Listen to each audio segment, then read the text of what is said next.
Bonsoir amis téléspectateurs, un plaisir de vous retrouver dans votre édition du soir. Abonnez-vous sur cette chaîne Afrique Sport Live pour ne rater aucune vidéo. Nous allons débuter, chers amis, ce journal avec l'équipe nationale égyptienne et la Fédération égyptienne de football qui a limogé le sélectionneur ce lundi. C'est une information qui est tombée ce lundi après-midi. Les éliminatoires du Mondial 2022 ont donc déjà fait une victime et certainement celle que l'on n'attendait pas. Hossam El Badri, le sélectionneur de l'Égypte, pourtant provisoirement en tête de son groupe qualificatif après 2 journées, a en effet été limogé ce lundi au lendemain du match nul arraché au Gabon, un but partout. La Fédération égyptienne de football tient à remercier Hossam El Badri et son staff technique pour le travail qu'ils ont accompli pour l'équipe nationale. Nous leur souhaitons bonne chance et réussite dans leur future carrière. L'EFA décidera du nouveau staff technique de l'équipe nationale en cours des prochaines 48 heures, a annoncé la Fédération égyptienne de football à travers un communiqué nommé à l'été 2019 pour succéder au Mexicain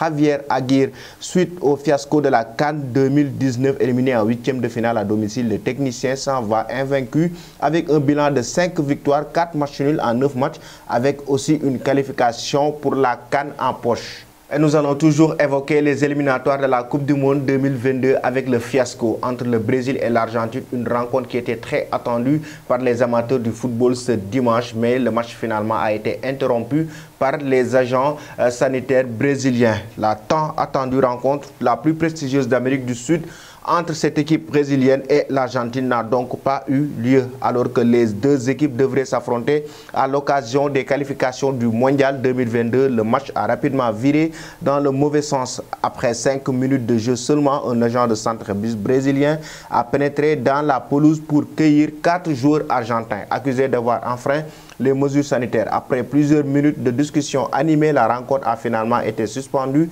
Mais quelles sanctions à venir pour les deux équipes? L'Albiceleste, elle se dit confiante quant à son sort dans la mesure où elle a obtenu l'accord de la CONMEBOL pour que les 4 joueurs en question puissent disputer la rencontre. Et selon Goal, le Brésil risque très gros dans cette affaire, alors que ce sera à la FIFA de trancher au sujet du litige. Le média affirme que la sanction pourrait aller jusqu'à l'exclusion de la prochaine édition de la Coupe du Monde Qatar 2022.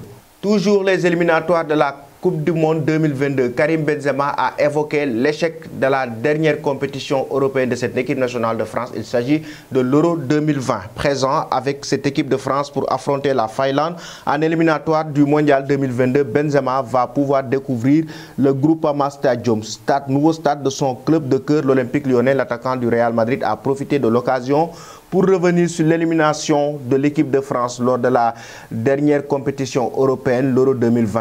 Après un arrêt prématuré contre la Suisse en 8e de finale, Benzema avoue que la France aurait dû aller plus loin. On a été très déçus, on voulait aller plus loin, on était favori, mais sur le papier seulement, car sur le terrain, c'est une autre chose. C'est 11 contre 11 et c'est l'équipe qui en montre le plus qui passe. Le résultat final n'est pas celui qu'on voulait, mais on est passé à autre chose, ajoute-t-il. Il faut toujours se remettre en question. Quand tu gagnes ou quand tu perds, c'est comme cela que tu es toujours au niveau et attentif à ce qui peut se passer.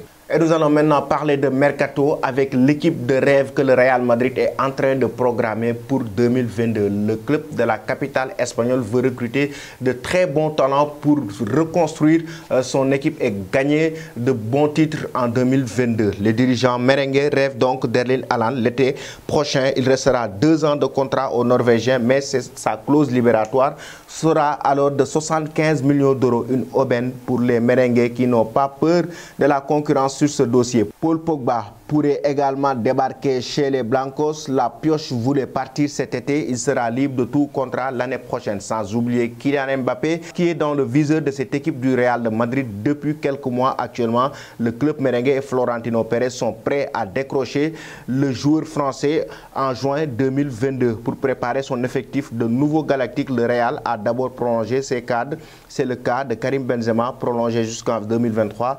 Courtois jusqu'en 2026 ou encore Casemiro qui est désormais lié à la Maison Blanche jusqu'en 2025. Des hommes forts pour encadrer le jeune français Eduardo Camavinga qui a rejoint en toute fin de mercato. Et nous allons terminer, chers amis, avec Neymar qui a créé beaucoup de polémiques ce lundi avec les dessous de son contrat au Paris Saint-Germain. Ça a fait toller les détails du contrat de Neymar avec le club de la capitale française qui continue d'être révélé par le journal Mundo Deportivo, et les bonus reçus par la star brésilienne concernent son comportement envers les fans. Il s'agit d'un bonus éthique qui garantit à Neymar un revenu brut de 375 000 € par mois. Que doit faire Neymar pour avoir droit à cette prime mensuelle? La star brésilienne doit simplement être courtoise, aimable et disponible pour les fans. En pratique, Neymar doit saluer les fans avant et après chaque match. En outre, il ne peut pas émettre de critiques négatives sur le club, que ce soit les choix tactiques de l'entraîneur ou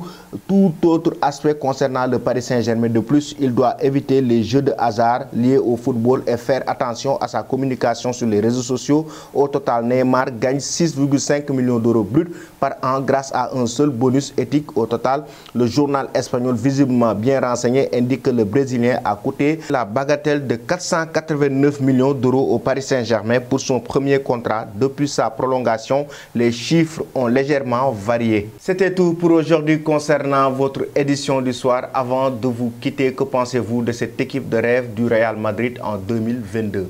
Merci chers amis et bonne fin de soirée.